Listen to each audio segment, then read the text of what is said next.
Now, the Bible teaches an economic system of private property and individual responsibility.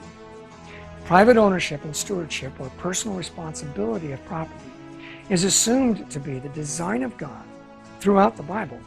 The commandment, "Thou shalt not steal," specifically implies individual ownership of property. This right to property stems from our duty to work.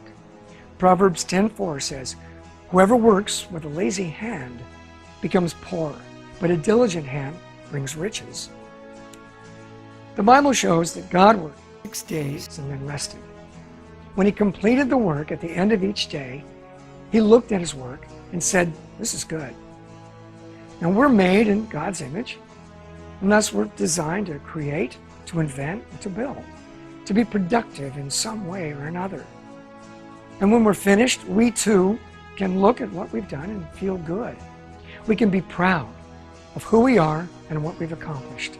It gives meaning and brings fulfillment to our lives. It's good for us to work diligently.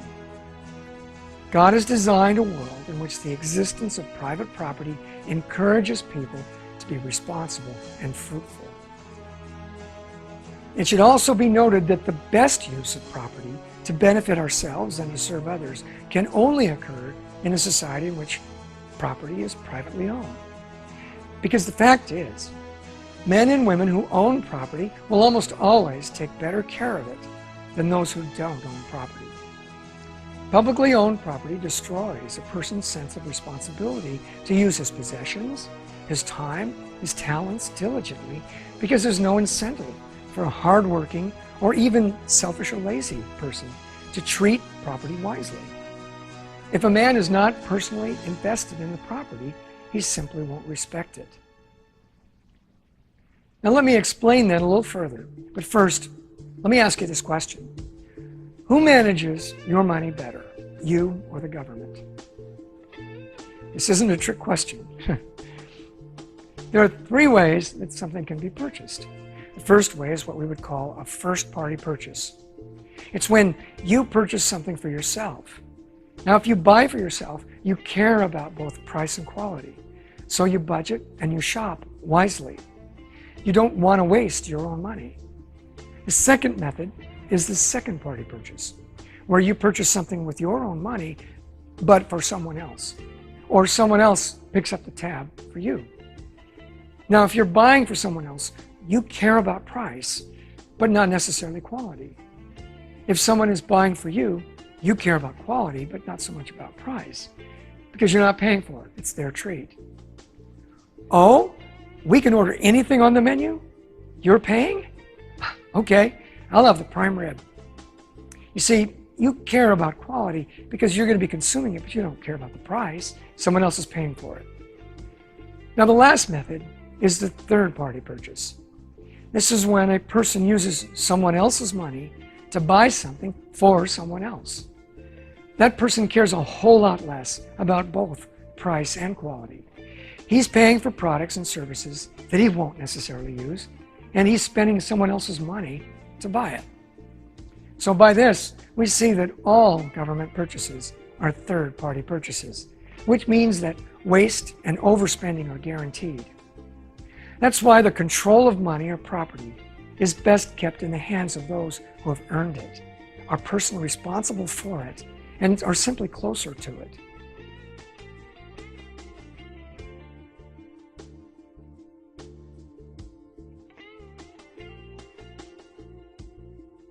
Another biblical principle is economic competition.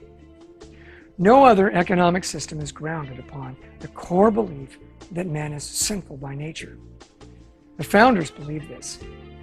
That was the express purpose for the 3 divided branches of government, to provide checks and balances for each other. Because of this selfish nature of man, the most desirable economic system for the average person is one which protects the rights of individuals from being taken advantage of or bullied by others. In other words, it gives everyone equal opportunity to succeed, not just the nobility, the rich, or the powerful. In short, it should be a just system. If all people were inherently good, no one would steal the property of others or be so lazy and uninterested in working that they would lay down on the job and force others, like you or me, to have to work harder and longer just to get the work done. But we know that in a real world, people are not inherently good. You'll never find a child who has to be taught to lie or to act selfishly. We actually spend much of our time teaching them not to lie or to be selfish, and often we're not very successful. This taking into account the sin nature of man is found only in Christianity, and it is a fundamental in every way we look at life. So of course, it applies in our view of economics. It's reality, and we want to live in reality. Therefore, because man can't be trusted to always behave righteously in the best interest of others, the best economic system has to contain checks and balances. There must be some ingredient in the system that forces a fair and balanced playing field. That's where competition comes in. The Bible calls for men to compete with each other in the marketplace to encourage fruitfulness. When this biblical principle is applied, it turns out to be really practical. Economic competition provides the check and balance that we need in a free market economy, because competition counterbalances man's sinful tendencies. Why? Because impolite behavior equals lost customers. So does shoddy work or lazy attitudes. So a good business person has to look out for the customer's best interests, or the customer will go to the competition. Economic competition forces people who may not be polite or responsible by nature to act polite and responsible in order to stay in business or to simply keep their job. Self-control and discipline upon everyone who provides a good or service.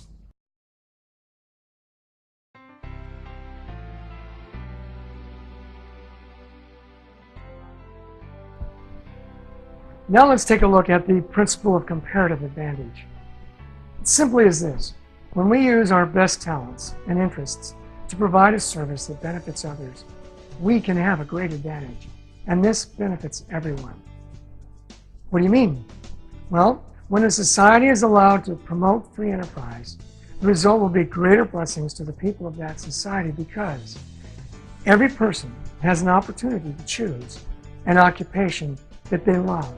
And because they love it, they'll put more into it. They'll not be forced to do something that they hate. This encourages everyone to apply themselves in the area that they're gifted, the area that they enjoy and they love. And through hard work and diligence, they'll have greater opportunity to succeed. That's why we have so many people banging down the door to get into America. So to conclude this point, let's look at how these principles of private property, personal responsibility, economic competition, and comparative advantage all support our conclusion that free markets help everyone to enjoy a better life. Clearly, there's a relationship between the type of economy the society chooses and the amount of freedom that the individual will enjoy or sacrifice. Imagine you had to live in a country from one of these two lists for the rest of your life.